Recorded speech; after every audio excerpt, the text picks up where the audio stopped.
7, que tiene que ver con nuestro pueblo y la educación intercultural y el derecho a la vida y al territorio. Quiero dar la bienvenida en nombre de CETERA a cada uno de los compañeros y las compañeras que hoy están presentes acá en este taller, y los que estuvieron también ayer en la apertura de lo que fue este Congreso Ambiental, en la apertura. Hoy seguimos trabajando, y como todo congreso, el espíritu del congreso se da siempre en los talleres. Así que esto nos parece muy importante, porque este es un momento de trabajo. Tenemos 3 expositores, que a continuación vamos a estar presentando, 3 expositores que van a estar hablando y contando desde su perspectiva distintos puntos de vista que tiene que ver con la interculturalidad y con el ambiente. Le paso la palabra a Patricia para la lectura del manifiesto y después sigo la explicación de cómo vamos a trabajar. Bueno, buenos días a todos y a todas. Los saludo desde San Javier, Santa Fe. Soy Patricia Hernández, secretaria adjunta de ANSAFE Provincial. Es un gusto y siento un inmenso orgullo de estar compartiendo con compañeros y compañeras de muchas provincias del país.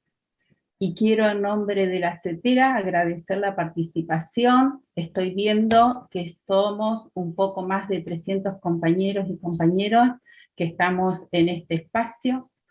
La CETERA, el Congreso Internacional de Educación Ambiental, debates y desafíos de la educación ambiental como política pública, Educar por el Planeta, organizado por la CETERA, se realiza en un contexto mundial signado por las graves consecuencias de la crisis civilizatoria que afecta a toda la humanidad, especialmente a los sectores más vulnerados, en sus derechos y en sus condiciones de vida.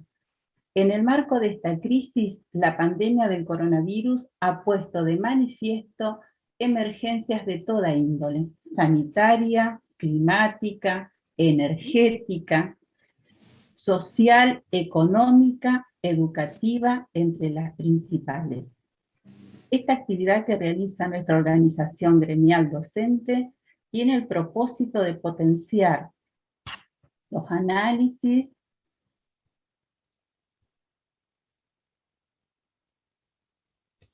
reflexiones y debates acerca de la educación ambiental en el contexto actual, como así también generar un diálogo de saberes que nos permita abordar los diversos conflictos ambientales como desafíos políticos pedagógicos.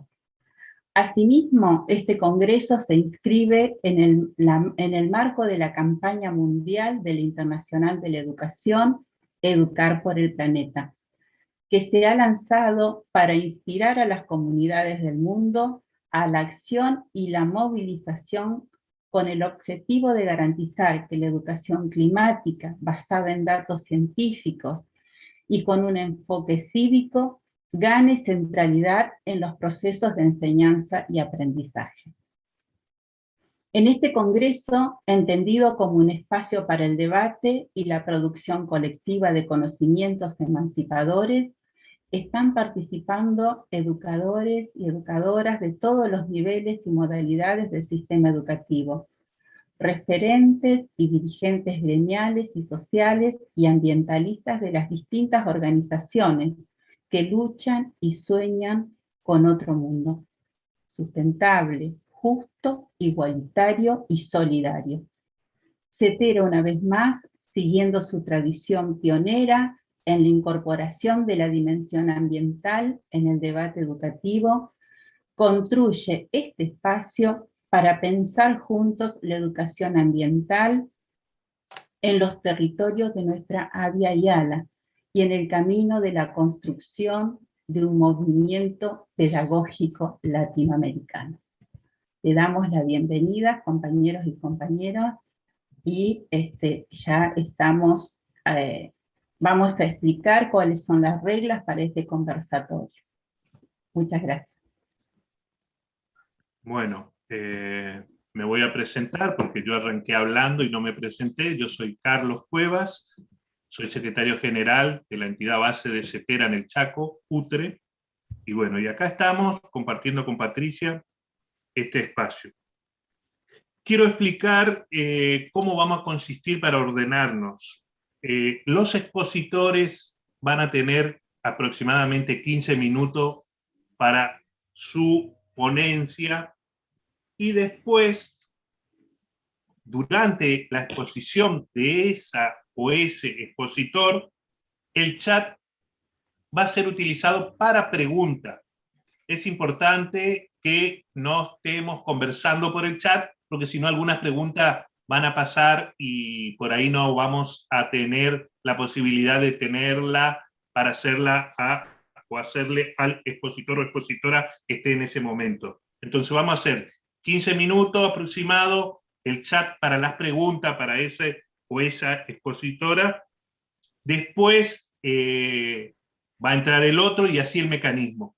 Nosotros tenemos un horario para terminar que no depende de nosotros, depende de otro, porque hay otra entrada después en conjunto para el cierre. 12:20 tenemos que estar cerrando esta mesa taller. Así que, Patricia, presentá nomás a la primera expositora y bueno, después presento yo a los demás. Un gusto. Perfecto, bueno, en esta mesa hay dos compañeros y una compañera que nos van a hablar de la educación intercultural bilingüe, de la importancia que tiene en nuestro territorio, en nuestra Abya Yala, como decía anteriormente, y siempre nos acompaña Teresa. Teresa es una amiga de la casa, además de ahora cuando yo lea las intervenciones que tiene en este espacio. Son intervenciones muy especiales, muy importantes, pero lo más importante que quería decir que es una gran compañera que siempre nos está acompañando y siempre está clarificando nuestros conceptos por la gran experiencia que ella tiene en este campo. Teresa Artieda es profesora y licenciada en Ciencias de la Educación de la Universidad Nacional del Nordeste, es magíster en Epistemología y Metodología de la Investigación Científica en la UNE. Es doctora en Filosofía y Ciencias de la Educación a Distancia, Madrid, España. También es profesora en distintas cátedras de la UNE y dirige en la Universidad Nacional del Nordeste y el Fondo para la Investigación Tecnológica, Historias de Acceso y Exclusiones a la Cultura Escrita en la Argentina, Concepciones Políticas y Prácticas entre la Colonia y el siglo XXI, y el proyecto de investigación de la UNE, Indígenas de la Universidad Nacional del Nordeste, análisis de las experiencias estudiantiles y la participación. Es responsable del programa Pueblos Indígenas, aprobado como política institucional por el Consejo Superior de la UNE en 2010. También es miembro de la Comisión Asesora del Programa, en curso desde el año 2011. También trabaja en la Secretaría de Investigación y Posgrado de la Facultad de Humanidades de la UNE. Cuenta con numerosas publicaciones en artículos, actas de congreso y capítulos de libros. Y vuelvo a repetir que también tenemos que decir que es una gran compañera. Te escuchamos, Teresa.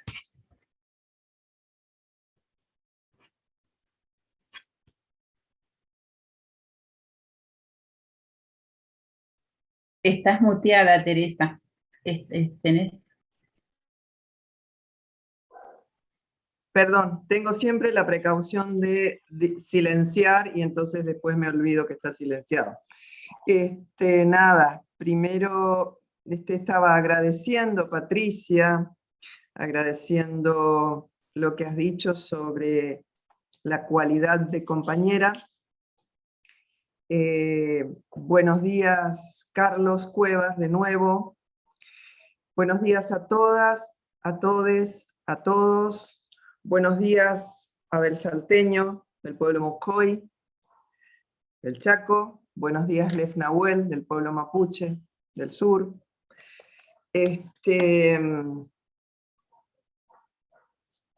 Gracias a Cetera, que me convoca cuando cree que algo podemos aportar. Y dos cositas. No no clarifico, Patricia, y sinceramente no me la creo. Creo que el trabajo aquí, y además cada vez que me piden el trabajo con ustedes, y la escucha que puedo hacer, en todo caso me desafían a mí a poner ideas en el papel y compartirlas, y cuando uno pone ideas en el papel, por lo menos quienes nacimos en esta cultura escriturada, algunas cosas se aclaran y otras no. Y lo segundo, respecto del programa Pueblos Indígenas de la UNE, es que soy coautora, y lo digo además con mucho orgullo y honor, coautora de su diseño, junto con un compañero wichí, Leco Zamora, que reside en el Gran Resistencia, en Puerto Tirol concretamente. Y desde el 2011 efectivamente ese programa echa a andar, y tenemos el orgullo, otra vez el orgullo, de varios egresados y egresadas indígenas ya. Acabamos de entregar el título 100.000 y 100.001 de la UNE, el título 100.000 para una egresada wichí de la Tecnicatura en Artes de la Facultad de Artes de la UNE, y el título 100.001 para otra joven wichí, en este caso del profesorado en educación inicial. Bueno, eso tipo como avisito, pero no es cualquier avisito parroquial. Ante la invitación de nuestros pueblos y la educación intercultural, derechos a la vida y al territorio, escribí algunas ideas. Este conversatorio en mi caso es una conversación, pero que tiene el papel de soporte. Y ahí pensaba que los pueblos indígenas están entre los que más persisten en la lucha por la vida y el territorio, al mismo tiempo que entre los que más han sufrido y sufren las distintas acciones de destrucción de la vida y del territorio. Los distintos países de América Latina reflejan una situación de exclusión y desigualdad de ellos en términos de condiciones de vida, de reconocimiento de derechos específicos, entre los cuales el de la educación. Según el informe Panorama Social Latinoamericano de CEPAL, publicado en 2018, esta región de Abya Yala continúa siendo la más desigual del mundo, con significativos niveles de pobreza, además de que dichos niveles son exacerbados por la discriminación y exclusión basadas en clase social, género y condición étnica, entre otros. Partimos de la base de que el Estado Nacional Argentino, donde ahora me voy a situar, en Argentina, se constituyó sobre la base de un genocidio fundante, el que devino de la invasión de los territorios indígenas al sur y al norte entre el último tercio del siglo XIX y la primera década del XX. Para ese Estado en constitución era imprescindible asentar sus dominios en esos espacios geográficos, y es de lo que se ocuparon las élites políticas e intelectuales de ese tiempo.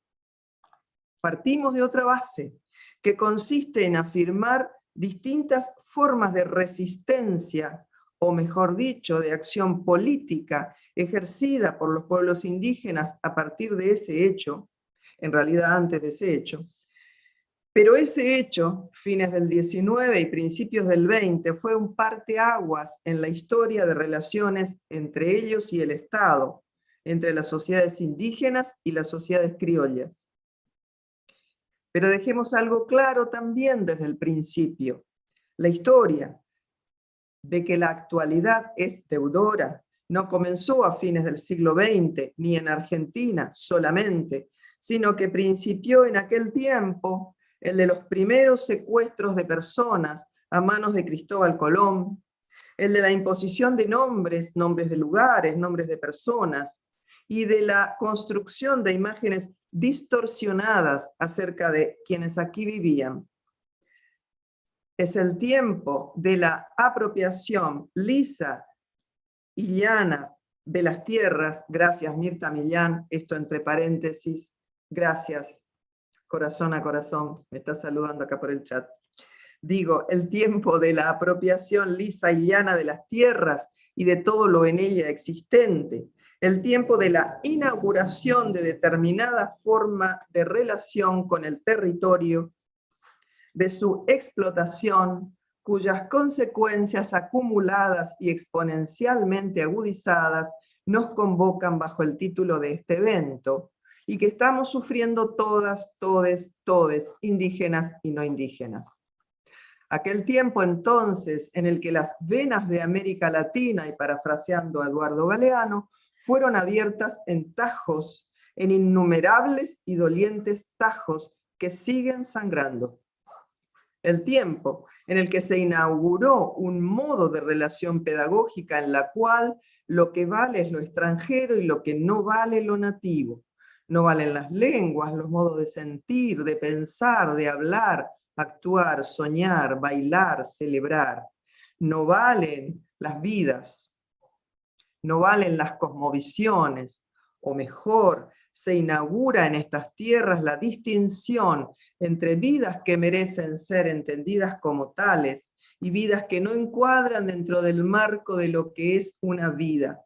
Vidas que merecen ser vividas y lloradas y vidas que no merecen ser lloradas. Se inaugura un modo de relación pedagógica en la que los lugares son fijos. Solo quien exhibe la cultura del colonizador es quien puede enseñar. Solo quien ha nacido y se ha criado en la del nativo es quien debe ser enseñado. Incluso porque quizá ni cultura tiene, no saben hablar, no tienen ley, no tienen Dios, tampoco vestidos, moral ni vergüenza, que los más de ellos andaban como fueron paridos, decía Cristóbal Colón en sus crónicas de viaje. Ya llevaré, seguía diciendo Colón, a mi partida unos cuantos de ellos para que aprendan a fablar. Y ahí es cuando comenzó el secuestro y la ida hacia el continente europeo. Ahí comenzó la dominación, pero ahí también comenzó la resistencia, la recreación, la creación, la adaptación, la copia, la colonización y el germen de la descolonización. La escisión entre ambiente y educación, sin lugar a dudas, que comenzó allí, sustentada en la dualidad naturaleza y cultura, y en la expoliación de la primera, naturaleza, por la segunda, cultura. Y aquí andamos hoy, tratando de unir lo que tantas culturas indígenas tenían y tienen claro hasta hoy, hasta que a nosotros se nos ocurrió abjurar de esas interconexiones profundas que ocurren en distintos planos y no solo en el material y visible, y así nos va, encerrados, encerradas, encerrades en esta pandemia. Luego de aludir a lo que entiendo como génesis a la que hay que acudir para explicarse en buena medida el estado presente, doy un salto en la historia y me vengo a los años 60 y principios de los 70 del siglo XX, años en los cuales se reconoce el comienzo de la interculturalidad en educación, en América Latina y de la mano de pueblos indígenas residentes en lo que es el actual territorio de Venezuela, como una alternativa en ese momento ya a una escuela fiel heredera de aquellos orígenes a los que aludí. Alternativa que, según Adriana Puigros, que está simultáneamente en otra de las mesas aquí, quiere decir, Adriana Puigros, digo, alternativa, la intención de mudar, cambiar alguno o más de uno de los componentes de un sistema educativo colonizador, sea contenidos, lenguas, docentes, métodos, en fin. Los pueblos indígenas, según lo poco que hemos transitado de investigaciones y de lecturas de investigaciones de otros, otras, han estado siempre desplegando estrategias políticas en su defensa. En cuanto al título de la mesa que nos convoca, y más cerca de este tiempo, digamos estrategias políticas relativas a sus derechos a la vida y al territorio. Si una lee, por ejemplo, investigaciones sobre las organizaciones mapuche residentes en Chile en la primera parte del siglo XX, se encuentra con datos muy concretos al respecto. Si uno indaga brevemente en el tiempo de la unidad popular, me refiero al gobierno de Salvador Allende, interrumpido brutalmente por la dictadura de Augusto Pinochet en septiembre de 1973, y uno indaga en la historia postdictadura ahí en Chile, también se encuentra con hechos equivalentes, aunque las manifestaciones sean diferentes acordes, obvio, a los distintos tiempos. Menciono Chile, porque es una de las lecturas que estoy haciendo en este momento, pero podría mencionar otras regiones, y también la menciono a propósito, por respeto al compañero mapuche que está aquí. Si nos venimos a Argentina y tomamos los 70, encontraremos organizaciones indígenas bregando por derechos asociados, absolutamente asociados, de tierras, cultura y educación. Si el lugar es el Chaco y nuestra lente enfoca la segunda mitad de los años 1980, el reclamo de participar, de incidir en las decisiones sobre educación, a la vez que su asociación con el reclamo por tierras es innegable. Ya podemos mencionar asambleas de comunidades indígenas en la localidad de Sáenz Peña en 1986 y sus petitorios consistentes en la formación de indígenas como docentes y escuelas donde se enseñan a sus niñas, niños su cultura y sus lenguas, pero también educación para el desarrollo económico, autónomo de sus miembros, sus comunidades, sus poblaciones. El reclamo a la participación real, sostenemos desde nuestras investigaciones, las del equipo en el que trabajo, la participación real está en la génesis de la educación bilingüe intercultural en el Chaco. Y esa asociación entre tierras y educación nos subraya una cuestión inherente a lo intercultural como es su naturaleza política. En breve volvemos a este punto. ¿Y en qué consiste la participación que se viene demandando? ¿En qué consisten los derechos demandados? En la provincia que habito, podemos trazar una curva que se incrementa y va desde el pedido ya dicho de que hijos, hijas, hijes accedan a la escuela y en ellas les enseñan sus lenguas y culturas, y que esa enseñanza sea ejercida por indígenas, lo que se plasma en lo normativo, en la ley 3258 de comunidades indígenas de 1987, año en que se puede decir que principia la EBI en el Chaco, al estadio en el cual hoy se encuentran, como es la demanda, y el ejercicio, en algún grado, de autonomía para la toma de decisiones, y de una ley que reconoce tal autonomía. Quizá los derechos puedan resumirse en esta frase, quizá, no lo sé. Nada sobre nosotros sin nosotros. En 2014 se aprueba la Ley de Educación 7446 de, cito textual la denominación, Educación Pública de Gestión Comunitaria, Bilingüe, Intercultural, Indígena, cierro la cita del nombre, que entre otras cuestiones instaura el gobierno y la gestión de establecimientos educativos de todos los niveles del sistema por parte de los pueblos Howichi y Mocoy. El derecho a proponer su creación, ya había creación de establecimientos de este tenor, ya había sido reconocido pocos años antes en la Ley de Educación General de la misma provincia del Chaco. Crear escuelas o hacerse cargo de las existentes por medio de equipos de dirección indígenas y de consejos comunitarios, con el derecho a estos consejos de gestionarlas, escoger la mitad del personal docente, la otra mitad del Estado, escoger la totalidad del de maestranza, incorporar sabios y sabias indígenas a su planta funcional, entre esos derechos. Al mismo tiempo, desarrollar experiencias pedagógicas propias y elaborar textos para el estudio. Siempre me importa detenerme en dos incisos de esta ley. Dentro del conjunto de derechos de los consejos comunitarios, cito, publicar, difundir y registrar experiencias pedagógicas, y elaborar, publicar, patentar y registrar material educativo, cultural, histórico y científico. Me atrapan estos enunciados, porque me hablan de una expresión de defensa indígena, de la enajenación constante de sus bienes culturales. Siempre han sido otras, otros, otres, quienes se adjudicaron la autoría de los Huichio Mocoy, por nombrarlos a ellos, pero podemos nombrar todos los pueblos indígenas y la enajenación simbólica que han sufrido y sufren. También estos enunciados nos dicen de la afirmación rotunda de su derecho a hablar por sí mismos de su historia, o de poner en valor dentro de la escuela sus modos de educar y de ser educados y educadas.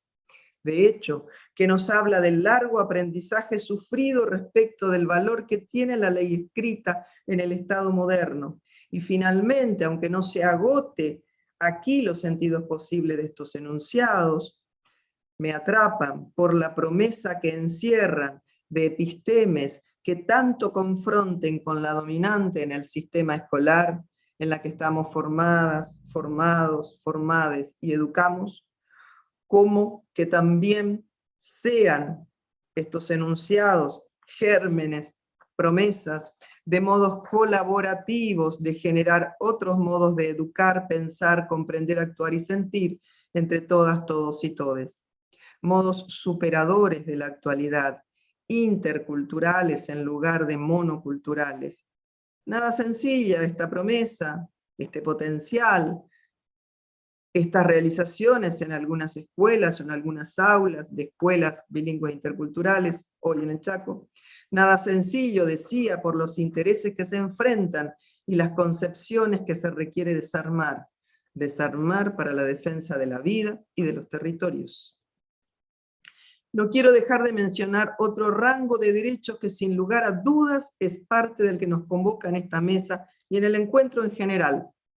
El derecho a la verdad y a la memoria, a que la primera sea admitida por el Estado y por la sociedad en su conjunto, a que la segunda sea construida por ellos mismos, a la vez que también asumida por la sociedad en su conjunto, transformando con este acto de asunción la memoria de una sociedad sin memoria o con una memoria fallada o falseada. Me refiero a que está prácticamente concluida, con mucha prueba producida, la investigación de oficio sobre la masacre de Napalpí en su carácter de crimen de lesa humanidad, masacre que tuvo lugar en el Chaco en 1924. 4 sobrevivientes, hijos de sobrevivientes, testimonio de muchos historiadores e historiadoras, el trabajo ingente de Juan Chico, David García, otros integrantes de Fundación Napalpí y otras mujeres y hombres JOM, recopilación de archivos de la época. La investigación está coordinada por la Fiscalía Federal con sede en Resistencia, en causas de lesa humanidad. Y el paso siguiente consiste en solicitar la sustanciación del juicio por la verdad oral y público. No es cualquier dato esto último. Para que allí, en ese espacio oral, público, se reconstruya, transmitido a través de redes sociales, de manera que todas las comunidades indígenas del Chaco y de otros lugares puedan asistir a un juicio donde se reconstruya la verdad de lo ocurrido y se dicte una sentencia en el plano penal que la reconozca, entre lo cual que la mayoría de las víctimas fueron Mocoy. La sentencia civil hoy existente contempló solo a los JOM, digo Mocoy en un 60% aproximadamente, según la información que nos suministró amablemente Diego Vigay, el fiscal a cargo, un 30% JOM y un 10% Ximpi-Vilela aproximadamente. Que condene ese juicio al Estado Nacional como responsable de esta masacre. Es una reparación simbólica que establecería que la sentencia sea expuesta en los libros de historia de las escuelas secundarias de Argentina, y en el Chaco, por supuesto. Una sentencia de ese tenor abriría la posibilidad al plano civil que suponga reparaciones materiales, viviendas, agua potable, cuestiones de ese tenor en la zona de la masacre, actual colonia aborigen. Es necesario argumentar acerca de la defensa de la vida que supone esta acción en la cual los y las indígenas de la zona han sido y son coprotagonistas, hacedores que lograron que se llegara a esta instancia. Es necesario extenderse acerca de la transformación que supone considerar a los crímenes cometidos contra los pueblos indígenas como de lesa humanidad, al igual que los cometidos en la dictadura cívico-militar de 1976-83, por citar el sufrimiento más cercano de este tipo. Es necesario argumentar acerca del impacto que supone para la escritura de otra historia, otra memoria y otra educación, pero no una paralela que sea para los indios, mientras nos seguimos manejando con una oficial y oficiosa germinada a fines del 19 y sostenida hasta la actualidad, aunque sin duda existen cambios notorios en las versiones que circulan, pero falta muchísimo. No, una historia otra, en el sentido de que nos cobije a todas, todos, todes, y nos explique quiénes somos, qué hemos sabido hacer tan mal, y qué podemos seguir haciendo, pero mejor, infinitamente mejor. Entre ellos, corrernos de la escena preponderante de la educación para asumirlas de otro lugar, desde la interculturalidad. Vamos a ello, pero vamos a ello según el tiempo. ¿Cuánto tiempo, compañeras Patricia, Carlos, me dan? Tenés un ratito más, Teresa, estamos bien de tiempo. Bueno, si quieres pueden empezar con el Power.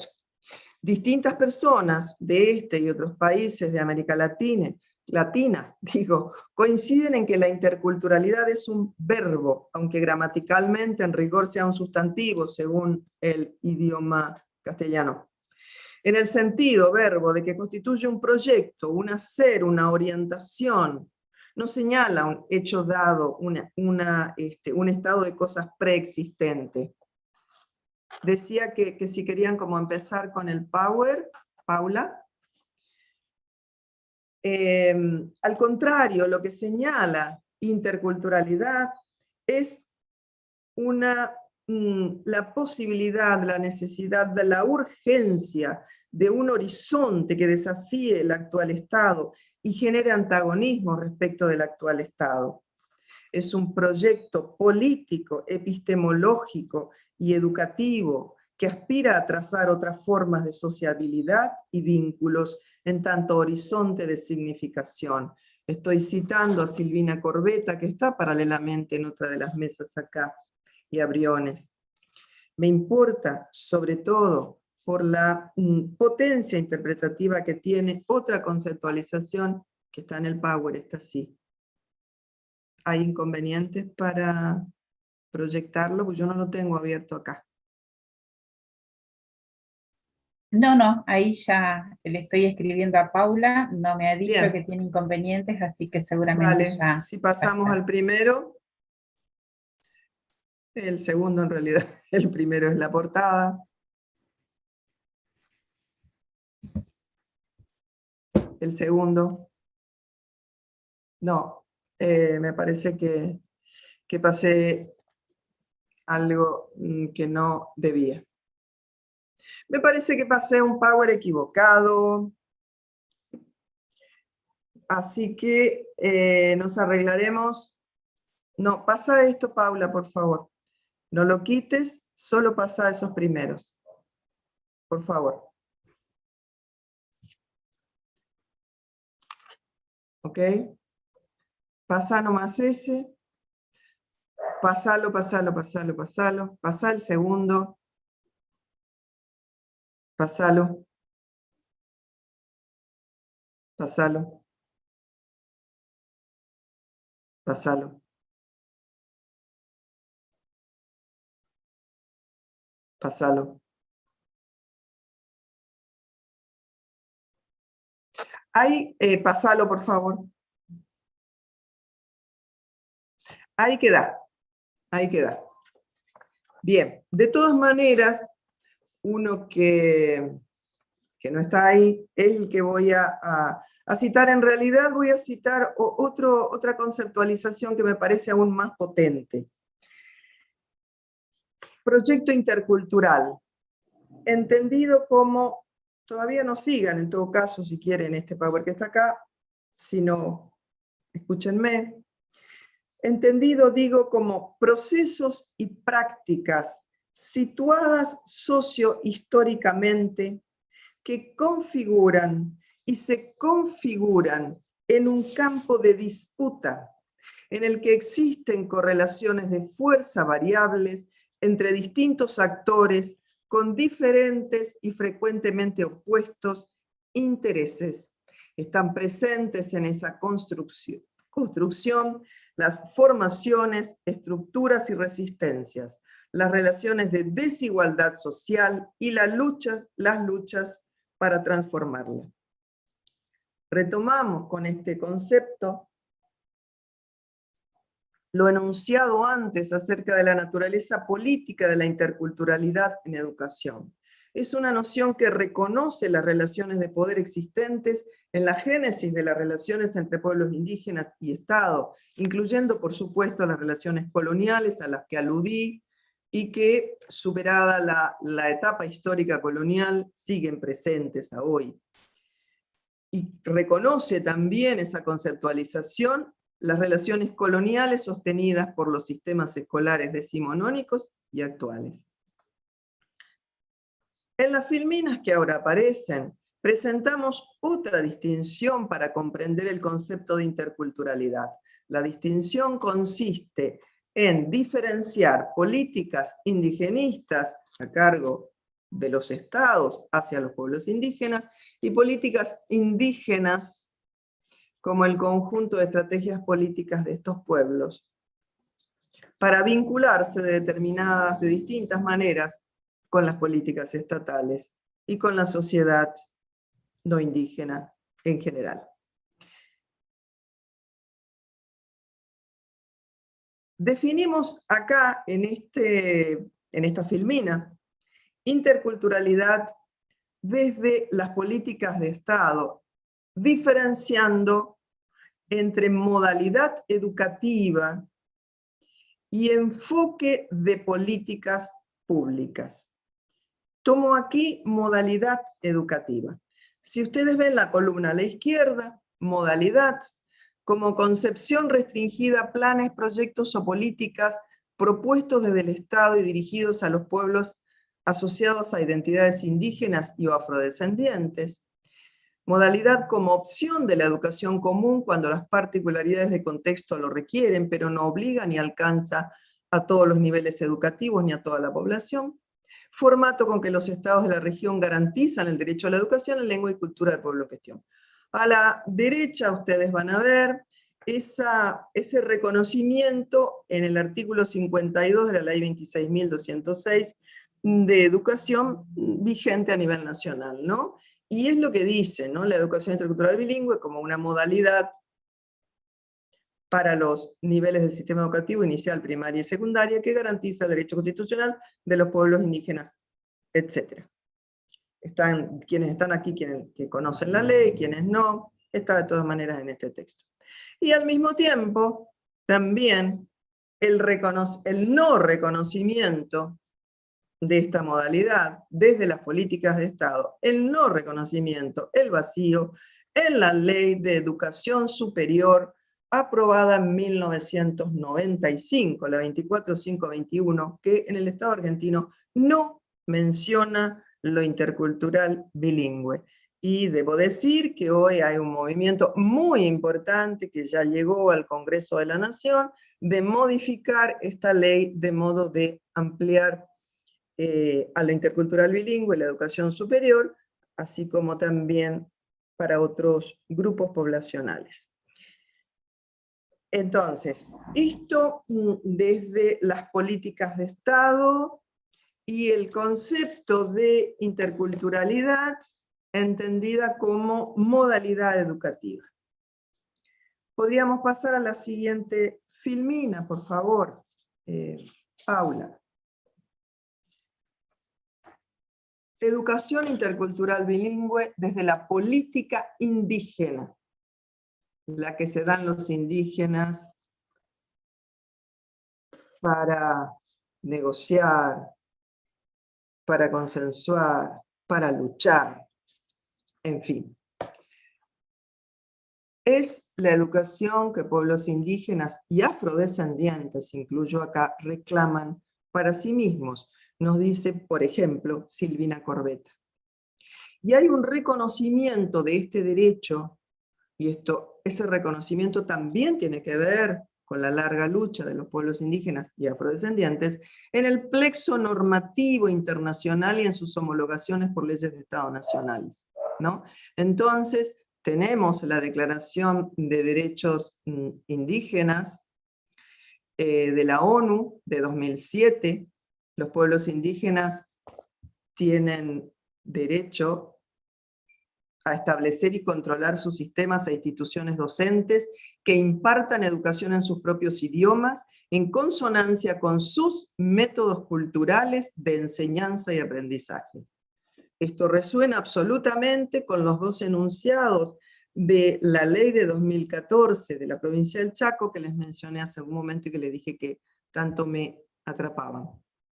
Y esto tiene como antecedente el convenio, la Declaración de Derechos de los Pueblos Indígenas de la ONU del 2007, tiene como antecedentes el convenio 169 de 1989 de la OIT.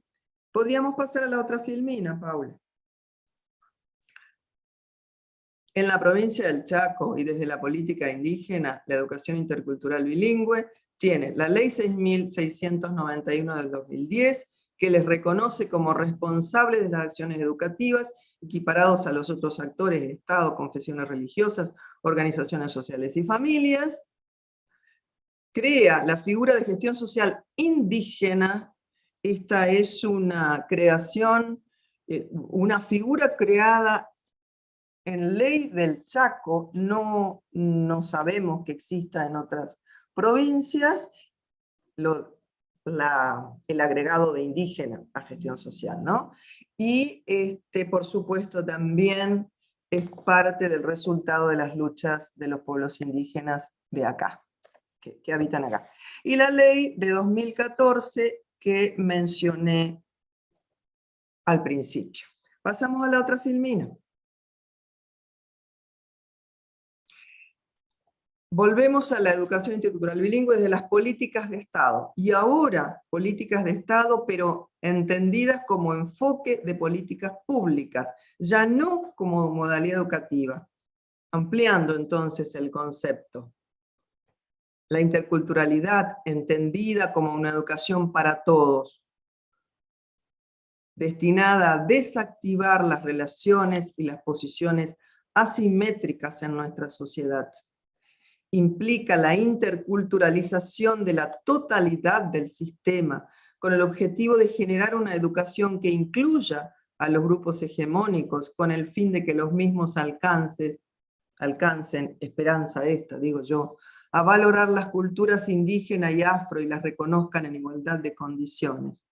Es un enfoque, lo tienen a la derecha, que transversaliza a todas las políticas públicas e intenta recuperar el sentido integrado de lo intercultural, la cosmovisión y las demandas de pueblos indígenas y afrodescendientes. No puede restringirse solo al campo de lo educativo, abstraído del resto de esferas de lo social, cultural, económico y territorial. No voy a seguir con las otras filminas, Paula, por el tiempo. Voy a prácticamente cerrar con lo siguiente, y absolutamente vinculado con lo que acabo de plantear, que es dar una evidencia clarísima, contundente, de la última filmina planteada, que está diciendo, en definitiva, que la interculturalidad que transcurra en la escuela no basta, incluso que en realidad no sea tal, y quizá en todo caso sea una punta de lanza, una fisura, por donde se filtre o colabore hacia un proyecto intercultural que la comprenda. Abel Salteño nos regaló, sin darnos cuenta, ni él ni yo, en el instante en que dialogamos por WhatsApp, previo a este encuentro, nos regaló que esta idea, o este ejemplo en realidad, que hoy en las escuelas bilingües interculturales del Chaco pueden dar clases sobre sus culturas, sus lenguas, está esta ley de 2014, en fin. Pero hay un impedimento crucial que hace inviable, pone un límite infranqueable a la educación indígena, a sus derechos a la vida y al territorio y a la interculturalidad. Una frontera imposible de atravesar, como es la privatización de las tierras. ¿Dónde están las lagunas? Sobre lo cual me hablaba él.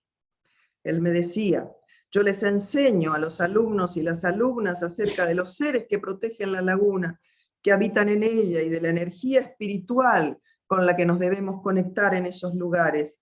Pero luego los alumnos me dicen que cómo van a hacer para ir si la laguna está dentro de una propiedad privada. Bueno, no tengo que argumentar al respecto. O se concibe, al menos es lo que pienso, una política integral o la educación bilingüe intercultural. Es un proyecto siempre inconcluso y en algún punto más o menos cercano cercenado. Nada más. Gracias, Teresa. Como siempre, poniendo aporte. Teresa es como esos bomberos que está con todos los apuntes, su PowerPoint, y cuando lo llamás, ahí está dando una exposición. Muchas gracias, Teresa. Sabés que siempre contamos con vos y nosotros también sabemos que contás con vos. Bueno, a continuación le vamos a presentar a Lev Nahuel, que es un compañero de la Confederación Mapuche de Neuquén. Seguido a Lev va a entrar Abel Salteño. Vamos a ir ganando tiempo. Abel Salteño, que es un docente de la comunidad Mocoy, donde realiza tareas complejas como hablante de ese idioma. Así que arranque Lev Nahuel y después pegadito ahí, sin previa presentación, va a arrancar Abel Salteño. Así vamos ganando tiempo. Y con respecto a las preguntas que pusieron en el chat, que vi algunos, todo al final vamos a ir respondiendo. Las que son para Teresa, van a responder Teresa, y las que son para los demás compañeros, van a ir respondiendo los compañeros. Por eso, adelante, Lev.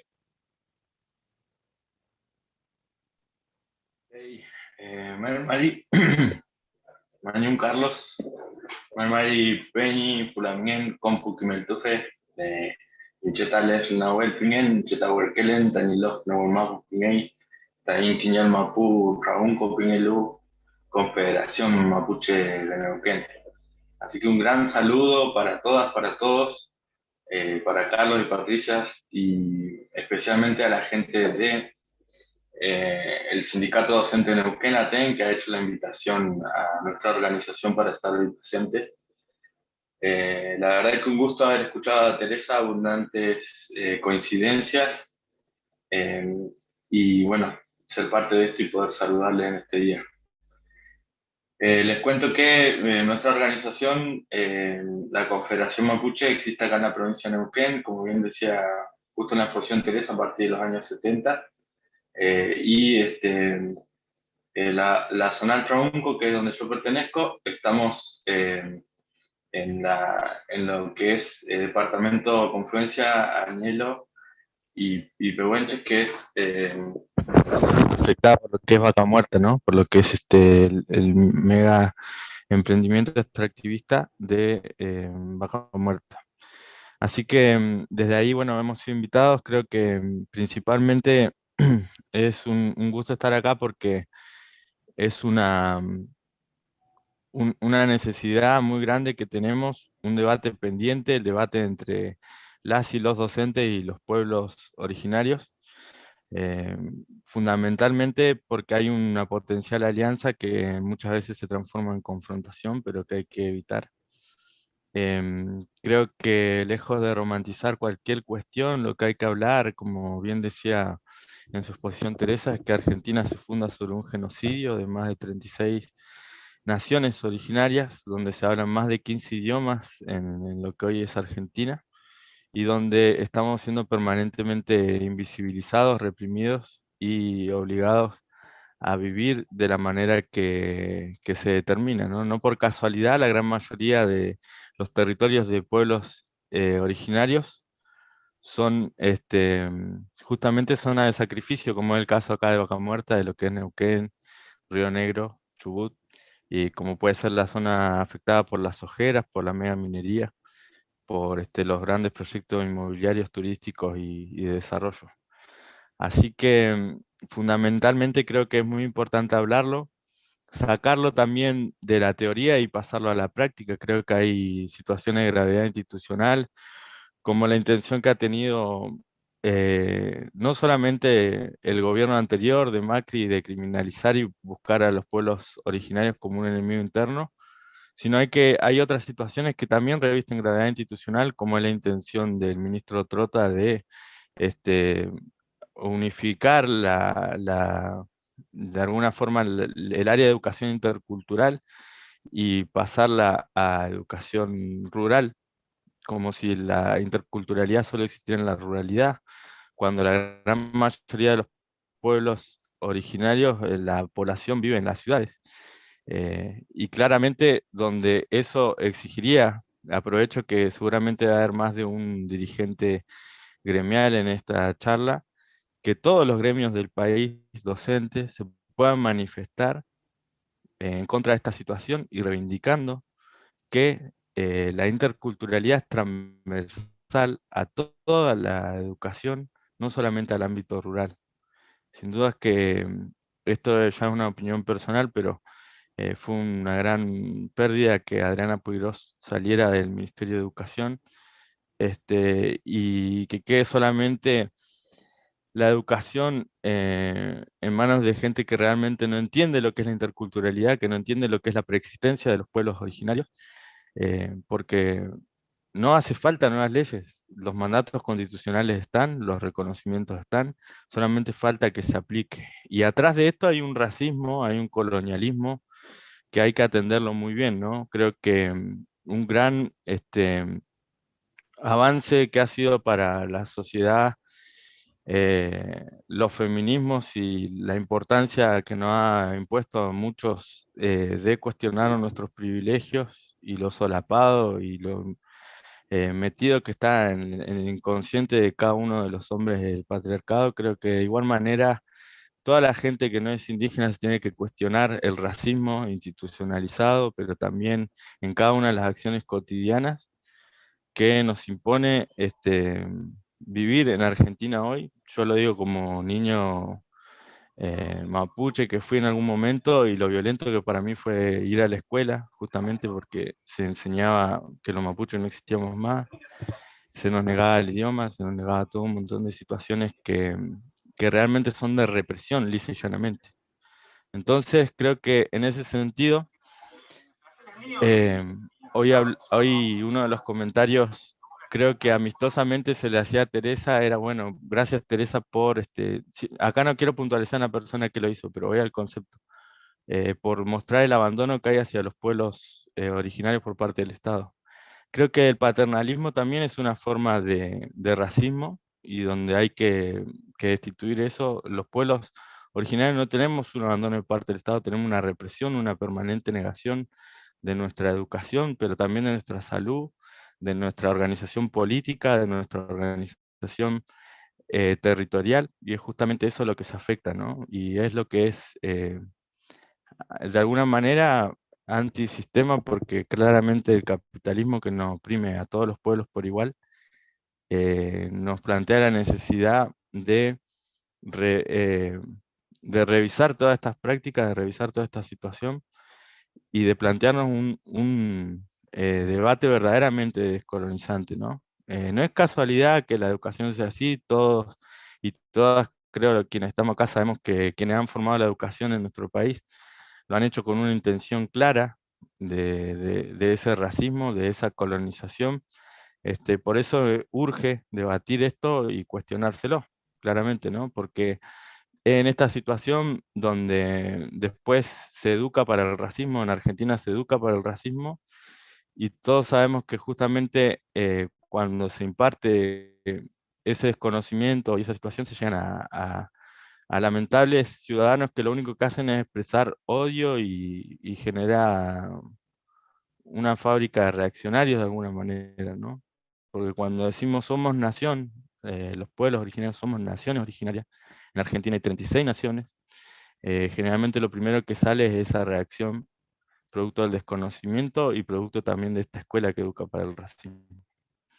Entonces, sin duda que uno no va a poner al nivel de trota en cuanto a responsabilidad a cada docente, a cada maestro, a cada maestra, pero sí la necesidad urgente de revisar estas formas para em, revertir esta situación. Creo claramente que la educación intercultural es urgente no para los pueblos originarios, sino para la población no originaria, porque somos interculturales a la fuerza, porque hemos aprendido a hablar mejor castellano que nuestros idiomas, porque para ir afuera, en el caso del pueblo mapuche, hemos tenido, en mi caso yo tengo un nombre español en el DNI porque así se obligaba en su momento, hoy por suerte nuestras hijas, nuestros hijos tienen su propio nombre en nuestro idioma, pero hemos aprendido a ser a la fuerza interculturales. Conocemos la sociedad occidental, conocemos la historia argentina, la que no han querido enseñar, obviamente, como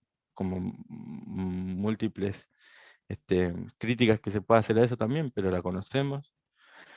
Conocemos la historia de Buenos Aires, a pesar de que estamos muy lejos de Buenos Aires, pero creo que esa perspectiva de colonial tiene que estar, para que no se siga enseñando, por ejemplo, en Neuquén, que en 1810 o en 1816 acá existía Argentina cuando lo que había era el territorio mapuche libre. Entonces creo que eso urge planteárselo.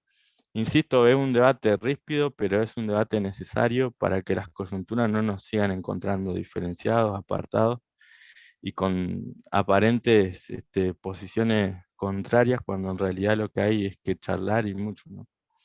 Entonces, digo, para sacarlo de lo teórico y de lo abstracto, concretamente hay una situación urgente, que es que el Ministerio de Educación de la Nación eh, pueda dejar de considerar que la educación intercultural es solamente rural, cuando es fundamentalmente la necesidad es en la urbanidad, y la educación intercultural tiene que ser para la gente no indígena. Creo que eso es un debate necesario, y ojalá que de este debate, de este congreso, pueda salir una manifestación en ese sentido, porque es muy necesario que se conozca esta situación, porque reviste una gravedad eh, muy profunda, porque justamente que se considera así es un retroceso. Y claramente, bueno, el mismo hecho que uno hable del gobierno federal y tenga que decir gobierno nacional, implica cuál inmiscuido está esa situación de colonizar en la creación misma del Estado argentino, ¿no? Entonces eso tiene que ser revisado, tiene que ser justamente poder replanteárselo, saber que el debate de la plurinacionalidad políticamente va a estar cada vez más vigente y se va a manifestar cada vez más en la realidad, no solamente de la escuela, sino de todas las instituciones. Y que eso, la cosmovisión, la cultura, las cosas que muchas veces se ven románticas o lindas, tiene una manifestación también política y territorial, como en el caso de Neuquén, la oposición a la hidrofractura, ¿no? Creo que para dejar en claro ahí, muchas veces la gente que está de afuera, que ve a Neuquén como la salvación de Argentina en cuanto al energético, viene siendo un traspié permanente en los sucesivos gobiernos, y creo que esas políticas que se mantienen, más allá de los gobiernos que hayan, tiene que ser lo que más tenemos que cuestionarnos, ¿no? ¿Por qué seguimos apuntando al extractivismo? ¿Por qué seguimos creyendo que justamente financiar, subsidiar a las petroleras va a ser la única forma que tenemos de usar los recursos naturales, que para algunos son recursos naturales y para nosotros son vidas, y que estamos pagando justamente en vidas estas nuevas campañas del desierto, ¿no? Porque de alguna forma se vuelve a considerar que acá hay un desierto, que no hay gente, que no hay vida, se vuelve a plantear esta supuesta necesidad de que estamos contrariados porque nos queremos oponer al progreso. Se vuelve a dar inclusive, como en su momento esto dejó de ser Gualmapu y empezó a ser territorio nacional del Neuquén o la Patagonia, se llama hoy Vaca Muerta, ¿no? Entonces creo que es una importancia fundamental la educación, y, y insisto que en las trabajadoras y trabajadores de la educación, los pueblos originarios tenemos un potencial alianza y es necesaria estas charlas para que realmente sea así y no sean un agente colonizador más como lo fueron durante mucho tiempo. Creo que igualmente esto se está planteando hoy, se está discutiendo.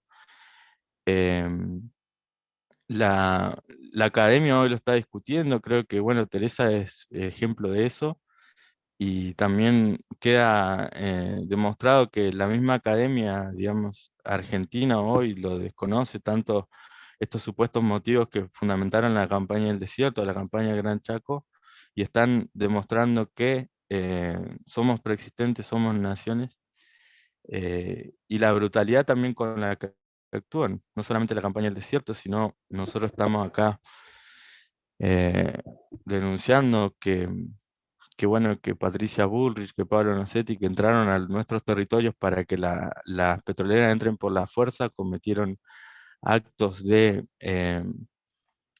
autoritarismo, de incumplimiento funcionario público, abuso de autoridad, que hoy no son, justamente no están siendo imputados, como si estamos siendo imputados nosotras, y nosotros tenemos más de 30 autoridades mapuches con juicio por resistirnos a las entradas de las petroleras. Así que creo que bueno, que esto es muy necesario, entendernos, discutir, debatir y poder replantearnos esta necesaria deconstrucción también que requiere este ser nacional que nos han impuesto y que muchas veces está más metido de lo que podemos imaginarnos y que se manifiesta en darle poca situación de relevancia, por ejemplo, a esto que está haciendo el Ministerio de Educación hoy. Insisto en que no hacen falta nuevas leyes, que no hace falta nuevas situaciones de legislativa, solamente decisión política, y en eso el rol no solamente de las maestras y maestros dentro del aula, sino de las organizaciones gremiales docentes es fundamental para que esta situación se revierta. Entonces, agradecer muchísimo el espacio, quedar a disposición para cualquier consulta. Y sinceramente creemos que todas estas formas extractivistas que nos han declarado zona de sacrificio no dejan nada bueno, no solamente para la población originaria, sino para toda la población que hoy vivimos. Creo que Neuquén es el mejor caso, porque sin mencionar el 2020, 2021, que está claramente marcado por la pandemia, el 2013, que se firmó el Pacto Chevron-YPF durante el gobierno kirchnerista, lo que ha habido es un saqueo permanente, y en estos 7 años, hasta el 2019, hubo un endeudamiento permanente. Entonces esas cuestiones también hay que cuestionárselas. Las recetas colonialistas, extractivistas, solamente profundizan el saqueo, la contaminación y la muerte. El pueblo mapuche no pelea solamente por nuestra suerte y nuestra salud, sino por la salud de toda la población. Un lonco que fue Elías Maripán, que falleció en el 2020, nos dijo a las y los jóvenes en su momento, en el año 2013, cuando llegó todo esto del fracking acá a Neuquén, nos dijo, la gran mayoría de la gente blanca que vive hoy acá, la del río, no eligió vivir acá, vino por otras situaciones penosas en sus tierras, y nosotros tampoco elegimos esta situación de enfrentar a las petroleras, pero tomamos agua del mismo río y eso nos hace hermanos y hermanas del futuro. Creo que eso es lo más contundente que podemos ver como una realidad que nos tiene unidas y unidos en ese futuro común que podemos elegir que cambie, si es que verdaderamente nos cuestionamos el colonialismo, el extractivismo y por qué seguimos repitiendo recetas que han fracasado y que solamente nos han condenado a la pobreza y a la contaminación. creemos que en esta unidad puede estar la esperanza de que eso cambie. Así que bueno, Panchón Mañún Compuche, muchas gracias por su espacio, por su tiempo, y bueno, un gusto, como dije, poder estar acá.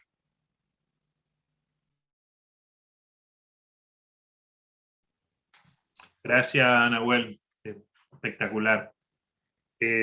Abel Salteño, compañero Abel Salteño. Bien, buen día, ya Gracias. casi mediodía. La ña'achik naga ñale cantao que na encuentro ka ña'achik y yo ñagantapan kayaroka, en este caso yakaya mapuche, tra loyaguay, Teresa, pues nada, bueno, más lo que hicieron posible la participación que estamos en este encuentro. Bueno, estaba saludando y bueno, estoy agradeciendo para poder también participar. Gracias a Teresa por la extensión de la invitación y bueno, por todo lo que me dieron la posibilidad de poder participar en este encuentro, digamos, porque en realidad yo digo, siempre nosotros los pueblos indígenas tratamos de hacer todo lo posible para encontrarnos y seguir debatiendo en cuestiones referidas, por ejemplo, a todos los que nos afecten, tanto como el tema de educación y así también con el tema derecho al territorio, derecho a la vida, derecho a muchas cosas. Y que muchas veces nosotros tratamos de poder participar, pero muchas veces nos dejan afuera y no nos llaman muchas veces para poder arreglar o poder participar desde nuestra perspectiva, desde nuestra mirada a la creación o a la posibilidad de poder crear algo para poder defender a los pueblos indígenas. Yo tenía un PowerPoint para poder pasar y quería más o menos para poder ir viendo si se puede. Quiero de manera rápida porque ya el tiempo está llegando, a 12:20 era el tiempo. Así que yo quería más o menos en el segundo, si es posible, en el segundo, la portada y después el segundo. Yo quiero, con esta participación, digamos, quiero eh, dejar bien en conocimiento, digamos, la posibilidad de poder mostrar, digamos, cómo nosotros, ahí dice cómo nos podemos enseñar en esta cuestión referida a la educación ambiental. Así que nosotros desde que, como hoy decía Teresa en su participación, desde la creación o desde la incorporación de los artículos 75, inciso 17, como decía también el hermano Mapuche, que no hace falta, digamos, en este caso es el tema de leyes. Yo quiero decir si se puede pasar para el segundo, por favor, para la segunda.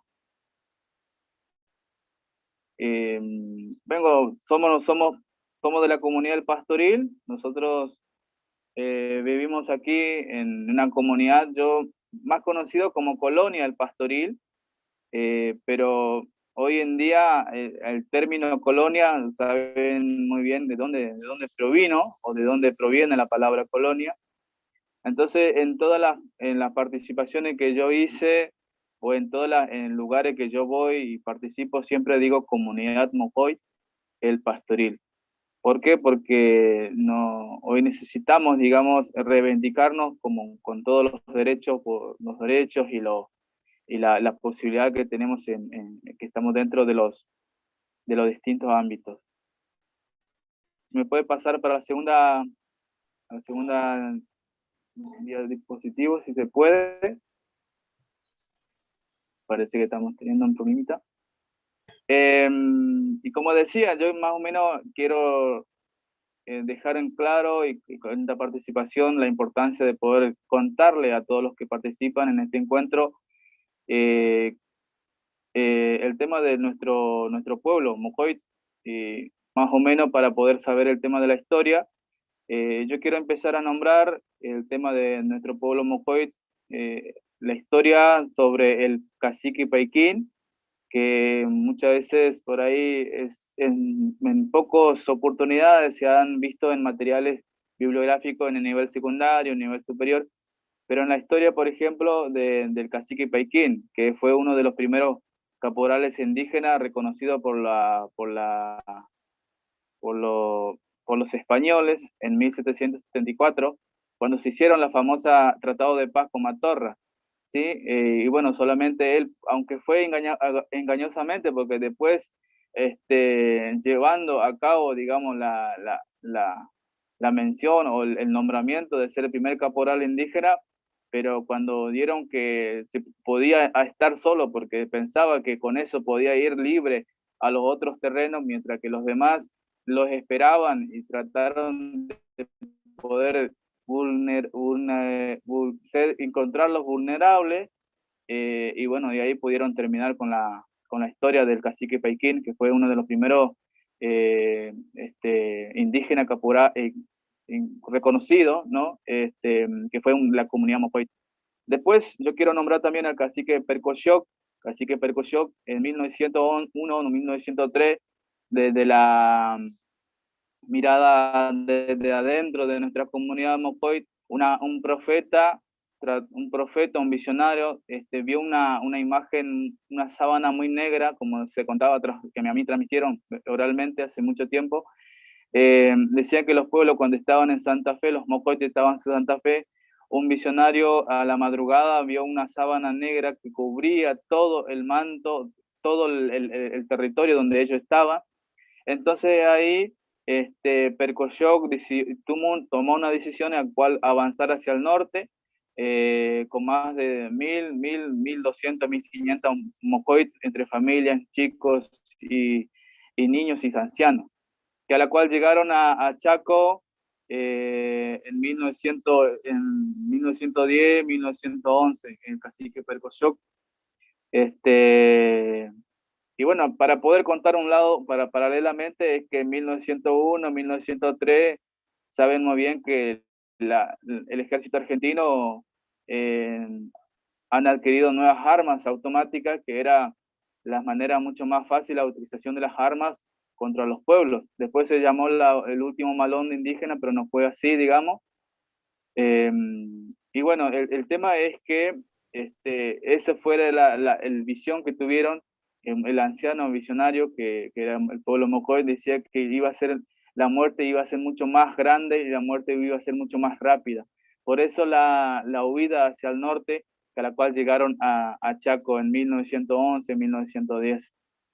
Y ahí, después de Percoyoc, nace Cacique Catán, que Cacique Catán es reconocido, tratando de poder restaurar, ¿no?, el tema de la interculturalidad con los primeros militares o los primeros capitanes en ese tiempo, que después es liderado por Cacique Catán, liderado por más o menos de entre 1.000 personas. Se armaba un subgrupo, que la cual uno de sus grupos estaba el cacique Manitolec, que se apartó de ese grupo más grande y de ahí trató de poder venir al sur de Chaco, un poquito más al sur, donde se encontraban algunas lagunas y algunos árboles en algunos montes que estaban muy abundancia, tenían mucha abundancia de alimentos y de frutas silvestres, y en este caso el tema de la caza, que fue liderado por cacique Manitolec. Bueno, Manitolec fundó, o bueno, se quedó en una parte más o menos antes de la ciudad de Villa Ángela, que estamos nosotros hoy en día acá en Chaco. Manitolec quedó en una laguna con la cual se formaron las primeras familias. Después fueron llamados para poder ir más al norte, y en 1924, 1923, pero gracias a este visionario, por ejemplo, dijeron que no pudieran ir porque había algo que se aproximaba en la parte del norte. Entonces fue ahí que Manitolec se quedó con su gente, con su familia, y no se fue hacia el norte, donde surgió la masacre de Napalpí en 1924. Bueno, y gracias a la lucha, digamos, hoy en día, los primeros pueblos, las comunidades en todo el Chaco lucharon por un reconocimiento, para que sean reconocidos a través de su lucha, que están dentro del territorio. Recién hace rato nombraba Teresa la ley 3258, que dio la posibilidad de, digamos, el tema del reconocimiento, y prácticamente lo que querían los pueblos Mocoit, Homwichera, que sean reconocidos a través de los ámbitos, como por ejemplo educación, el tema de tierras, de salud, y en este caso el tema de viviendas. Después, gracias a esas luchas, en 2010 se sancionó la ley 6604, que oficializa nuestro idioma, el idioma Comihue, y después, más adelante, en el 2014, la ley de 7446 sobre la educación bilingüe, la gestión pública de gestión comunitaria bilingüe intercultural. Lo que dio la posibilidad, la educación bilingüe intercultural, es poder enseñar nuestra lengua, nuestro idioma, nuestra cosmovisión, nuestra cultura, ¿no? Es como que nosotros nomás nos tenemos que encargarnos de poder educar. En primer lugar, de cómo educar a nuestra gente que ha venido de tropiezos, que ha venido de entre guerras, y ha venido entre dificultades, entre amenazas. Y por un lado también educar a la educación bilingüe intercultural, también darle participación a los no indígenas, de poder contar. Es un trabajo muy difícil, ¿sí? Porque cómo enseñar a nuestro Mocoit la historia real, y cómo enseñarle a aquellos que no son Mocoit la historia que ha pasado nuestro pueblo Mocoit en la provincia del Chaco. La siguiente, si me pueden pasar para la siguiente diapositiva. Más o menos, yo quiero en este encuentro, en este congreso, en esta participación, quiero dejar en claro que seguimos con esa lucha, el tema de reconocimiento. ¿Por qué? Porque en 1994, y yo estaba en la otra página, digamos, estaba que en 1853 decía en el artículo de la Constitución Nacional, en el artículo 67, inciso 15, decía proveer la seguridad de la frontera, tener un trato pacífico con los indios y convertirlos al catolicismo, ¿no? Entonces, ahí en esa parte no teníamos, digamos, en 1853 reciente, no teníamos como ese artículo, por ejemplo, no había nada de educación, de salud, de cosmovisión, de cultura. Estaba ahí solamente el proveer la seguridad de la frontera, tener un trato pacífico con los indios, y saben que lo que hicieron en 1774, las campañas del desierto en el norte, en el sur, y después también la conversión al catolicismo. Por eso que las grandes historias son recopiladas por los jesuitas o por los primeros franciscanos que aparecieron en nuestras zonas, tratando de penetrar en nuestras organizaciones indígenas en todo nuestro territorio argentino. En 1994 recién se nos reconoce como la persistencia étnica, nuestra persistencia de los pueblos indígenas argentinos, garantizar respeto, por ejemplo, a su identidad, el derecho a una educación bilingüe intercultural, reconocer la personalidad jurídica de sus comunidades y la posesión de propiedad comunitaria de las tierras que tradicionalmente ocupan, y regular la entrega de otras aptas y suficientes para el desarrollo humano, ¿no? Entonces, también da de pensar, por ejemplo, el tema de propiedad comunitaria, darnos nosotros propiedad comunitaria, y que nuestra posesión sea de manera comunitaria y de la tradicionalmente ocupamos, porque nosotros, nuestro territorio no se abarca entre los límites, entre fronteras, entre provincias, porque se abarca mucho más grande. Abarca, por ejemplo, Corrientes, Entre Ríos, Santa Fe, una parte de Santiago del Estero, y casi toda la parte sur de Chaco. Ese es nuestro territorio, tradicionalmente, que ocupamos nosotros por las casas, por la recolección. Y después dice, entre la regular la entrega de otras aptas y suficientes para el desarrollo humano. Hoy en día nosotros tenemos un problema en nuestra comunidad porque desde 1940, cuando el cacique Manitulec se fue a hablar con el presidente para pedir la ocupación y el título del terreno donde estábamos, se dio 1.700 hectáreas en ese tiempo, en 1940. Pero hoy en día estamos ocupando solamente 200 hectáreas. O sea, ahí es la parte donde muchas veces uno se pregunta qué es lo que con los 1.700 que se entregó, pero a la vez hoy en día en la actualidad se está usando, se está viviendo en 200 hectáreas. Claro, porque en la ciudad de Villa Ángela, al sur, hay una parte de Villa Ángela, están los primeros colonos y de esa manera nos centraron a nosotros en el centro, digamos, y bueno, los colonos vivían todos a nuestro alrededor y de esa manera podían usar a los pueblos indígenas o a los mojoy que estaban dentro de esa comunidad que se estaba formando para el trabajo de las manos obras baratas, digamos, ¿no? De poder usarlo para la creación de, por ejemplo, del tren, las vías de tren, para las construcciones, para la fábrica, para el algodón, ¿no? Los colonos que cuando empezaron a hacer sus primeras, los inmigrantes, los primeros colonos, cuando empezaron a cosechar los primeros algodones, usar a los mojoy para las manos obras de barata, digamos, en ese tiempo.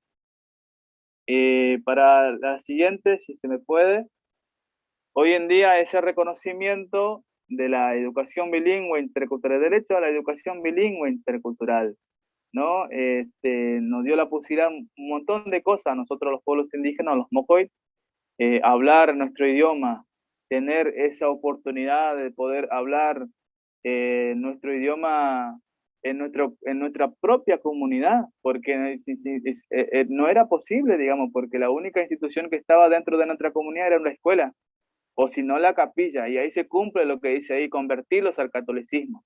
Y todo en Chaco, yo he ido en todas las comunidades, entre Comi y Huichi, uno se pregunta, consulta cuál es el instituto o la institución que se ha formado. La primera casa que se ha formado en donde estaban los criollos era una iglesia católica o una iglesia evangélica, digamos, ¿no? Eso sería la conversión al catolicismo. En la siguiente, gracias a la educación bilingüe intercultural, hoy hablamos acerca de nuestro idioma, de nuestra cosmovisión mocoy y nuestra cultura. Tenemos la posibilidad de poder hablar nuestro idioma, de poder saber, leer, hablar, y eso es porque yo quiero compartir de que gracias a la ley en el Chaco, la ley de la oficialización de la lengua, porque en 1994 se nos reconoce nuestra preexistencia, pero en 2004, por ejemplo, 2004-2005 nos seguían prohibiendo en las escuelas hablar nuestro idioma mocoy. Entonces, en 2010, la posibilidad y esas experiencias en las escuelas en todo el Chaco, tanto como el pueblo Comi, Huichí y Mojoy, eran enormes, eran pero muy difíciles. Entonces fue la importancia de crear la ley 6.604 que oficializa nuestro idioma Mojoy, Comi, Huichí. Hoy en día contamos con la posibilidad de poder que la educación bilingüe intercultural sea posible. ¿Por qué? Porque por nuestra ley provincial aquí en la provincia del Chaco. No sé cómo estarán en las otras provincias, pero gracias a la ley 6.604 hoy tenemos la posibilidad de poder hablar en cualquier contexto, tenemos el derecho de poder hablar en nuestro idioma. Saben muy bien, como decía hoy el hermano Mapuche, que nos obligaron a poder hablar el castellano como único medio de comunicación. Hoy en día, por ejemplo, estamos tratando de poder enseñar la lengua, un trabajo muy difícil para aquellos que son hablantes pero que nunca tuvieron una educación, en este caso en las comunidades nuestras. Después, tratar de poder también usar la interculturalidad para que nos sigan conociendo, ¿no? Pero a la vez también la interculturalidad también es algo que por ahí da de pensar, porque solamente reduce, la intercultural reduce el impacto que nos están haciendo nosotros los pueblos indígenas. Y saben muy bien que todavía existe la persecución, todavía existe el genocidio lingüístico, todavía existe la aculturación y muchas cosas más que se pueden nombrar. Hay una parte en la siguiente. Yo quiero más o menos también contar acerca de que nosotros, por ejemplo, gracias a la educación bilingüe intercultural, tratamos de poder enseñar nuestra lengua, nuestra cosmovisión, nuestra cultura. Nuestra cosmovisión, poder enseñar a nuestros chicos a seguir respetando la naturaleza, a seguir teniendo una buena relación con los seres espirituales. Y un caso, digamos, yo en mi caso particular, en un momento enseñaba la cosmovisión, el respeto a la naturaleza, el respeto a los animales, el respeto a los seres espirituales en nuestro contexto donde estamos viviendo, ¿no? Pero un día queríamos salir para seguir a hacer un recorrido, y la idea de poder mostrar a nuestros alumnos la importancia del árbol, la importancia de la naturaleza, la importancia de los animales, porque esos son vidas que nos dan a nosotros vida. Sí, más que nada, pero hoy en día, por ejemplo, en las tecnologías, hoy la gente está abocada mucho a las tecnologías que no tienen vida, pero nosotros le damos como que si fuese que tengan vida, digamos, y no lo valoramos lo que sí tienen vida para que nosotros podamos dar vida. En este caso, el tema de cosmovisión. Tratar de poder explicarle al chico, por ejemplo, a ir a ese monte, tenemos que pedir un permiso al dueño del monte, porque son seres espirituales de nuestra cosmovisión, pero en este caso, al pedir al dueño del monte, pero después abajo de eso, pedir también al dueño de lo que está privado, porque no está prohibido pasar en ese monte, por ejemplo, que hoy en día están todos cerrados, están todos alambrados y no se puede. Enseñar la caza, enseñar la recolección, la importancia de la recolección de frutos silvestres en los árboles, en los lugares donde nosotros, cuando recorríamos tradicionalmente, ¿no?, los territorios, los terrenos tradicionalmente que ocupábamos, hoy no se puede. ¿Por qué? Porque todo está cerrado, todo está cercado, todo está alambrado. No se puede ir y dar como por ejemplo, la experiencia, digamos, de ser un mojoit, la experiencia de ser un indígena mojoit, con todo la posibilidad que tenemos gracias a la educación bilingüe intercultural. Pero bueno, son cosas que por ahí, hoy en día, es necesario, digamos, el reconocimiento total, y como decía hoy el hermano mapuche, no hace falta muchas leyes, sino que hay que cumplir las leyes y la Constitución Nacional y los tratados y los derechos internacionales, tanto como el convenio 169 de la OIT. Y con eso, digamos, todo que está privado, ¿qué vamos a hablar de derecho a la vida, derecho al territorio? Nosotros, por ejemplo, en nuestra manera de organizarnos, no podemos, solamente estamos en otra comunidad, y de esa manera no podemos hacer otra cosa que poder estudiar nuestra lengua, dejarlo en el horizonte, la posibilidad de poder seguir enseñando nuestra cosmovisión y nuestra cultura. Por último, yo solamente quiero compartir lo que decía Manito Lek, nuestro cacique Manito Lek, decía que por ahí la importancia de poder cuidar, de poder conocer, de poder proteger. Si uno por ahí no conoce, no le va a llamar la atención. Si por ahí uno, por ejemplo, no ama, tampoco no va a proteger. Entonces lo que decía Manito Lek era que que todo nos insistía a nosotros, nos decían a nosotros los mojos, las nuevas generaciones, de poder proteger, de poder amar a la naturaleza, a los seres espirituales, tener una buena relación con todos los hermanos, y bueno, y en fin, vivir en esta vida, porque estamos de paso en este tiempo, en esta tierra. Solamente tenemos que seguir construyendo la mirada buena del indígena, no mala del indígena en nuestra sociedad argentina, ¿sí? Hoy en día doy estoy muy agradecido porque estoy a cargo de materias en niveles superiores en la ciudad de Villa Ángela, que la cual tiene un espacio que se enseña la cultura y se está enseñando la lengua a los futuros colegas, a los futuros docentes, a los futuros profesores. Me parece a mí muy interesante que se pudiera hacer también en todo el territorio argentino, donde provincias que pudieran tener y pueblos indígenas puedan tener en la formación docente una materia específica para la incorporación de esa materia y contenido referido a los pueblos indígenas. De esa manera podemos reducir siempre, ¿no? la mirada del colonialismo y la mirada del lejana del indígena o que ya no existen más los indígenas, mediante esas oportunidades en ese espacio en la formación del docente en nuestra provincia, en todo. Solamente estoy muy contento y muy agradecido de poder participar, pero bueno, acorde al tiempo, quiero agradecer a todos los que me hicieron posible de la participación en este día. Solamente tenemos mucho para contar, tenemos mucho para aportar, porque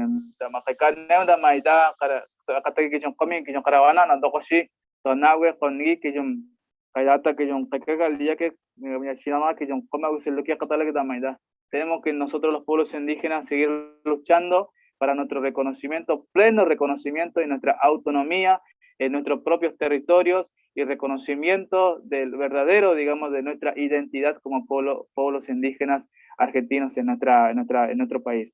Así que de esta manera solamente agradezco y hasta aquí mi participación. Muchísimas gracias.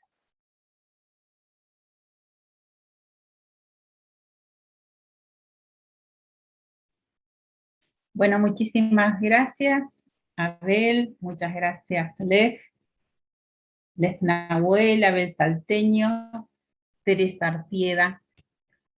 La verdad que muy interesantes, cuánto tenemos para aprender, tanto tenemos para leer, cuánto tenemos para investigar de nuestros pueblos originarios. La verdad que nos clarifican, nos traen a la memoria cómo hemos sido educados y cómo hemos, tal cual lo dice Abel, bueno, lo dijo Teresa, lo dijo Lev, que la interculturalidad no tiene que estar solo en los ámbitos educativos y en los ámbitos donde hay escuelas interculturales, sino debería estar en todos los ámbitos, en todos los niveles y modalidades del sistema educativo argentino. En eso coincidimos. Antes de hacer el cierre, le queríamos... Perdón, sí. yo quería, no sé cómo va a ser el cierre, yo la verdad es que así, un impulso absoluto por decir dos cosas. Sí, Una, Teresa, discúlpame, quiero hacer también una propuesta. había una alguna propuesta. preguntita. Sí, escucho. No, está bien, pero quería hacer una propuesta.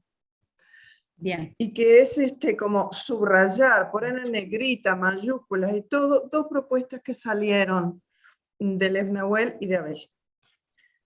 Lev planteó la posibilidad de que desde esta mesa, y en realidad supongo que será desde este encuentro más general, salga claramente un pedido al Ministerio de Educación de la Nación de no homologar educación rural a educación bilingüe intercultural. Sé también yo que es algo que se viene hablando, no sé si por suerte ya se cambió, no lo sé, pero me parece, yo propongo que sea tomado por esta mesa y se ha llevado como propuesta a la mesa general, digamos, de coordinadores, organizadores de este congreso, ¿no? Por una parte. Por otra parte, Abel planteó la posibilidad de una materia en los planes de estudio de formación docente, creo que como mínimo dijo formación docente, que tenga que ver con los pueblos indígenas, distintos aspectos de... Para mí son dos propuestas, y para mí, esa es mi propuesta, ¿no? Tomarlas como tales, recogerlas en las conclusiones de esta mesa y llevarlas a la mesa general. Esa es mi mi propuesta, ¿no? Más allá de las preguntas que sí, que vimos que están acá. Creo Perfecto, que Teresa, tendría lo tomamos. una fuerza política bien importante. Esto no es cualquier espacio, es ETERA y es la Internacional de la Educación. Exactamente, exactamente. Bueno, por supuesto que los sindicatos representamos a los docentes y no solo a los docentes de las escuelas interculturales, también a los docentes de las escuelas interculturales que nos están haciendo un pedido, nos están haciendo una propuesta. Teresa también acompaña esa propuesta.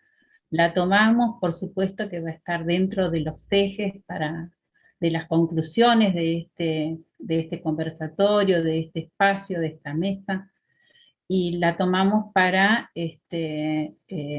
comunicarla, para que quede dentro de los ejes de este Congreso Internacional de Educación Ambiental. Teresa, te puedo transmitir, hay muchos saludos, muchos agradecimientos de todos los participantes, pero concretamente hay dos preguntas. Una dice preguntarte con respecto a la ley 7446 y la otra es ¿qué participación tiene la comunidad en la elaboración del diseño curricular y cuánto espacio se le da a la enseñanza de esos conocimientos? Sí, yo vi las preguntas al costadito, que es donde está el chat. Yo lo que propongo es que las responda Abel. Abel es, bueno, ya vieron, digo, él absolutamente como parte de los docentes indígenas, o sea, es un protagonista de ello, de las preguntas estas que están haciendo. Entonces, nada, yo puedo, nada, decir algo más, yo qué sé, pero para mí, no sé si estás de acuerdo, Abel, para mí sos vos el indicado para responder. Sí.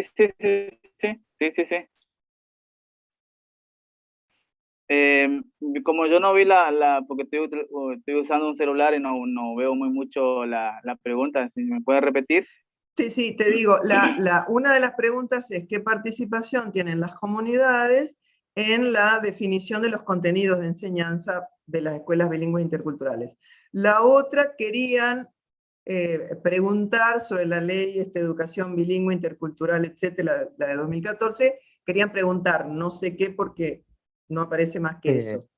Compañero, disculpe, la pregunta la hice yo y era con respecto a eso, las dos. En realidad sobre esa ley y sobre cómo también por ahí invitarlo al compañero Lef Nahuel, porque yo soy de la provincia de Neuquén y tengo alrededor de Chosmalal, de mi pueblo donde resido, muchas comunidades mapuches. Si provincia de Neuquén cuenta con un espacio para definir contenidos dentro de los diseños curriculares, y que no sea solamente un contenido enseñar en un momento del año, sino que cómo interfiere, digamos, y cuánto tiempo le dedicamos a esta enseñanza. Gracias.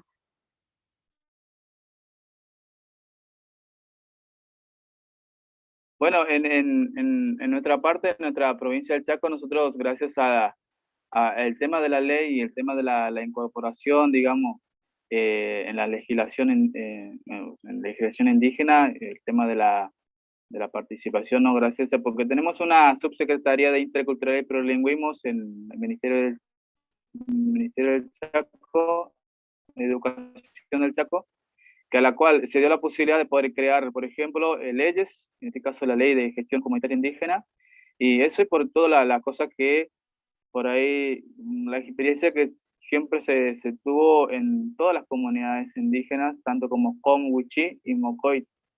En la participación también el tema de es en manera general, digamos, porque todos nosotros siempre participamos los tres pueblos, los Com, Wichí y Mocoy, siempre tratando de poder tener la posibilidad de viajar y poder concentrarnos, por ejemplo, en Impenetrable, estar con los Wichí y organizarnos de esa manera, después centrarnos en un lugar específico para los pueblos Com y después vienen para nosotros los pueblos Mocoy tratando de poder llevar a cabo los diseños, los planes, los contenidos para la incorporación de los diseños en los distintos niveles y bueno, tratar de poder aportar la mayor parte, la mayor cantidad posible, digamos, de contenido para que nuestros alumnos o todos los que puedan estar en una escuela de educación bilingüe puedan saber de todo referido a la educación, referido a la cultura de los pueblos indígenas.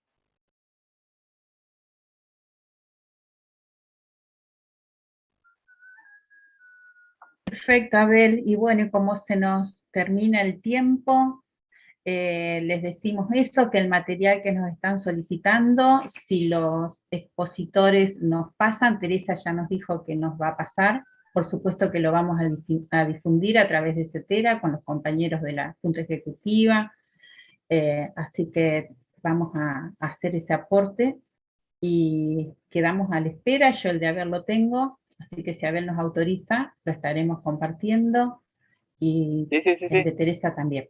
Perfecto. Yo tengo Bueno, una entonces, tercera moción, estoy medio pesada, soy medio bueno. pesada, pero tengo una tercera moción. Sí, La sí. tercera moción, yo había dicho que en la Ley de Educación Superior actualmente vigente, aprobada en el, bueno, no me acuerdo, no importa, la actualmente vigente, no hay ningún artículo vinculado a la educación bilingüe intercultural. Y la Ley Nacional de Educación vigente, por supuesto, toma todos los niveles menos el superior, que tiene su ley específica. Y les dije también que hay un movimiento, es un movimiento en el que participan universitarios, universitarias, abogados, y no me acuerdo qué más, pero bueno, para modificar esa ley, modificarla incluyendo este articulado. Más allá de que hay un movimiento, un proceso de hacer otra ley, pero eso va a llevar otro tiempo, por otros carriles, sino la ley actualmente vigente de educación superior, hay una propuesta que ya está en manos del Congreso, de la Cámara de Diputados y de Senadores, de modificar la actual ley de educación superior, incorporando enunciados que refieran a la educación bilingüe intercultural.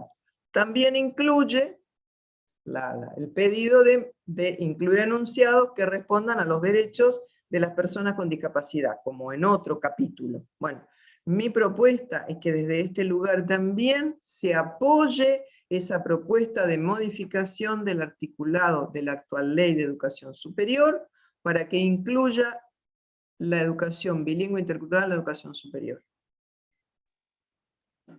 Hola, disculpen. Bueno, perfecto, se nos termina el tiempo porque nos dicen que ya está el cierre.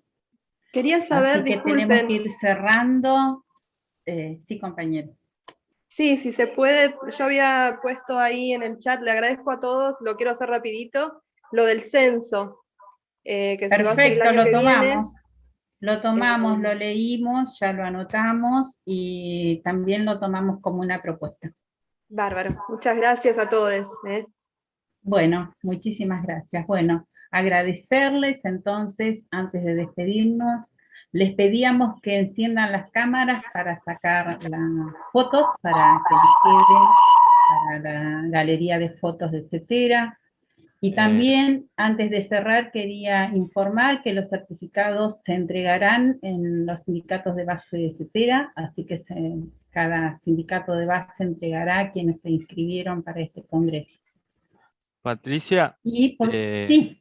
agradecer solamente el espacio y creo que, también lo que estaba proponiendo Teresa, muy atinado. Yo creo que para facilitar la redacción, porque yo ahora me tengo que volver a mi comunidad y me quedo sin internet, pero decir que puntualmente jerarquizar la educación intercultural bilingüe dentro del ministerio, que hoy no tiene una secretaría, es solamente una coordinación, sería un paso concreto e importante. Y bueno, una vez más, dar las gracias para todos, para toda la gente. Un gusto conocer al hermano Abel, a Teresa y a ustedes, y bueno, ojalá que a ese trinomio que se ha hecho de educación pública, laica y gratuita se sume intercultural también al final. Muchas gracias. Perfecto. Sí, yo también quiero agradecer a Teresa, a Leslie y a Abel por sus exposiciones. Les decía que tomamos todas las propuestas que hicieron y sí también les voy a pedir si nos pueden facilitar, por supuesto, esas propuestas nos pueden hacer llegar a través del WhatsApp o a través del correo electrónico, y vamos a estar, por supuesto, pendiente de que se tome, de que se pueda llevar adelante e implementar todas estas propuestas que coincidimos totalmente, tal cual lo dice Carlos. Y pensar también que estamos en el año del natalicio de Paulo Freire, en donde queremos mantener vivo uno de sus postulados, que es la pedagogía de la esperanza. ¿Por qué no tener esperanza? Mantengamos la esperanza de una escuela emancipadora para nuestros pueblos, pensando a través de la educación intercultural bilingüe y a través de otros espacios en donde se generen estos, y se incluyan la cosmovisión y el modo de pensar de los pueblos indígenas, en donde se tenga en cuenta la lengua nativa, el territorio, tal cual lo decía Abel como Aleph. El territorio y la lengua cumplen un papel fundamental en la recuperación de la identidad y de la memoria. Y bueno, comprometernos a generar espacios para esas. Estamos en un espacio donde somos docentes, así que incluir prácticas educativas en donde la interculturalidad contribuya a preservar y fortalecer la lengua, la cosmovisión, la identidad étnica, y así poder desempeñarnos activamente en un mundo multicultural, pluricultural, más justo. Creo que nos tenemos que comprometer a repensar nuestras posiciones individuales frente a esta diversidad cultural y lingüística tan latente, y que nos comprometemos a través del sindicato de visibilizarla en nuestros espacios y en los espacios donde nosotros podemos hacerlo, y que seamos capaces de construir nuevas tramas que incluyan esa diversidad, y de esa manera tener un mundo y una educación que incluya realmente los derechos de la educación de todos y de todas. Diciendo esto, nos despedimos hasta el próximo congreso, hasta el próximo encuentro, que espero que sean otros encuentros pronto, en donde sigamos debatiendo estas cuestiones tan importantes para nuestro desarrollo. Los invitamos a compartir el cierre, que va a ser ya en unos minutos por el canal de YouTube de CETERA, en donde estuvimos ayer compartiendo también la apertura, y bueno, despedirnos, agradecerles y esperando encontrarnos pronto en un espacio similar a este. Así que si ustedes me permiten, si prenden las cámaras, yo voy a ir sacando las fotos a quienes puedan. Tenemos 133 participantes en este momento, así que son, creo que 6 pantallas a las que tengo que fotografiar. Muchísimas gracias.